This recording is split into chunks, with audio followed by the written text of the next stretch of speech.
Phase 1 మెట్రోని మనము స్వాధీనం చేసుకోవాలా, కొనుగోలు చేయాలా. ఫేజ్ 2 విస్తరణకు మనము అనుమతులు తెచ్చుకొని నిర్మించుకోవాలి. ఇదే నా లక్ష్యం. ఇప్పుడు క్లియర్గా చెప్తున్నా, కిషన్ రెడ్డి గారే దీనికి కారణము. నిధులు రాకపోవడానికి దానికి 2 అంశాలు ఉన్నాయి. నా ప్రైవేట్ డిస్కషన్ అనే థర్డ్ ఇష్యూ. యూనియన్ క్యాబినెట్లో ఉన్న ఏకైక కేంద్ర మంత్రి Kishan Reddy from Telangana.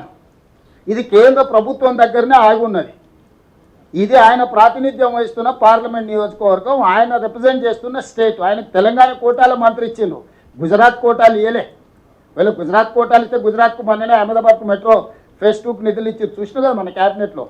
Ahmedabad metro రాగలుగుతుంది, Hyderabad metro మాత్రం ఆగిపోతుంది.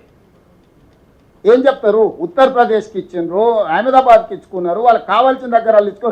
చివరికి ఆంధ్రప్రదేశ్లో వైజాగ్ కూడా ఇచ్చిరా. ఎంత ఉంటుంది గత ఉంటుంది, మన జూబ్లీస్ ఆ పక్కన మాదాపూర్ గత ఎంతుంటో గత ఉంటుంది, వైజాగ్ కూడా ఇచ్చేసిరు. ఇంత పెద్ద విశ్వనగరం హైదరాబాద్కి ఇవ్వట్లేదంటే వివక్ష ఏ స్థాయిలో కొనసాగుతుంది అనుకోవాలి.